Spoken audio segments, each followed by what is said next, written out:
Conectado está de volta com Reni Oz Cuquier e estamos falando como o Estado Islâmico está convencendo milhares de jovens a se unirem aos extremistas na Síria. E nós começamos o programa falando das 3 garotas britânicas de apenas 15 e 16 anos que conseguiram viajar para a Turquia justamente por esse motivo. Reni, especificamente sobre essas meninas no Estado Islâmico. De acordo com a Sharia, que é a lei que rege o califado que eles pretendem criar, as mulheres não podem sair de casa sem permissão dos maridos e podem ser, inclusive, mortas por não usarem o véu direito, por exemplo. Então, como que essas meninas europeias, livres, decidem participar desse grupo? Elas realmente dizem, é isso que eu quero da minha vida? Elas são convencidas? Elas acham que elas vão ter uma vida diferente da que é oferecido pela Sharia? A gente não sabe exatamente o que passa na cabeça delas. O que a gente sabe é que elas não têm, o que dá para entender é que elas não têm, elas não conseguem vislumbrar onde que elas estão indo, o que significa isso na consequência na vida delas. É uma inconsequência. É uma inconsequência de uma falta de entendimento do que são pilares de uma sociedade livre, aberta, versus o que é essa proposta. Você nasce numa sociedade livre, você acha que é normal você ir lá e votar para escolher o seu representante. E quando você vai para um lugar desse, você só vai perceber a diferença do que você tinha quando você se deparar com pessoas matando outras porque elas não gostaram do que foram feitos sem nenhum direito de abrir a boca, se defender, ou sem nenhum processo onde você resolve os seus problemas de forma democrática. Essa é uma dos problemas que os jovens, em geral, enfrentam com qualquer questão ou tópico que eles lidam.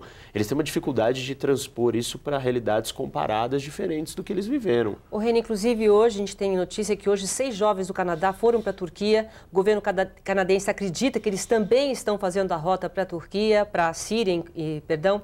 Agora, se esses jovens vão, ficam um tempo lá e querem voltar, eles são aceitos? Quer dizer, existe uma preocupação de como eles vão voltar de lá? Então, não vão ser aceitos, porque é uma questão de segurança nacional para todos os países estão adotando medidas de não receber de volta, de caçar a cidadania, caçar, enfim, qualquer permissão de viver no país, porque ninguém quer lidar com essa ameaça, uma ameaça muito perigosa.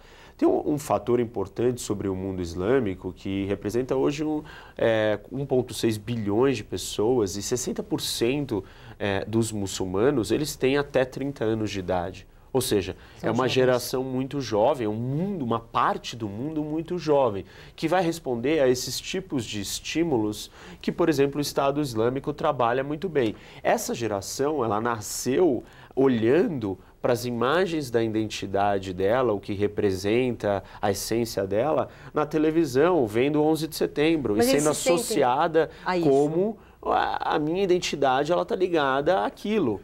Quer dizer, eles se sentem de alguma forma, por exemplo, muitas vezes, muitos deles tratam-se de segunda, terceira geração de famílias de imigrantes.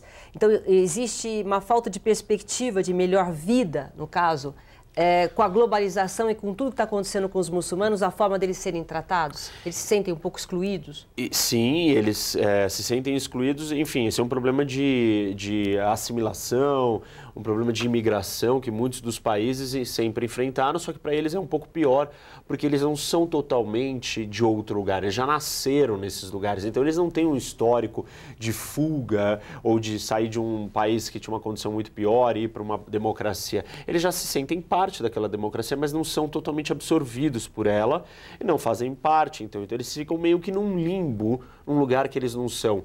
Não tem as conexões com a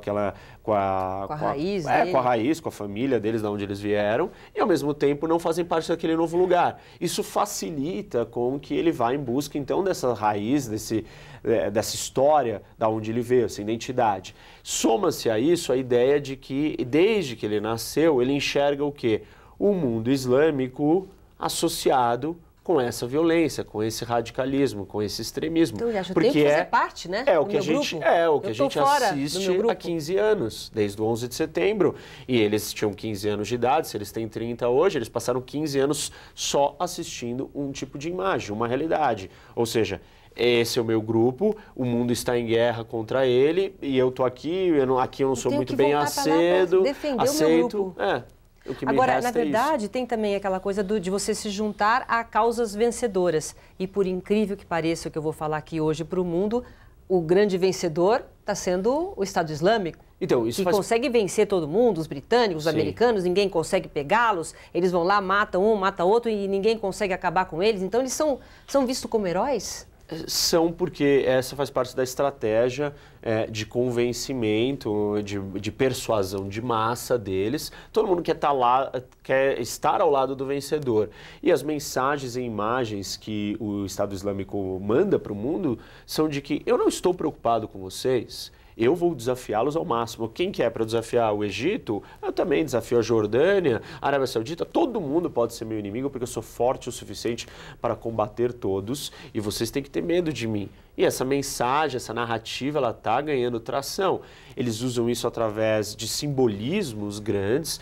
Então, por exemplo, por que as vítimas estão ali vestidas com aquele macacão laranja? Por quê? Para associar com os prisioneiros de Guantánamo, que usam o macacão laranja.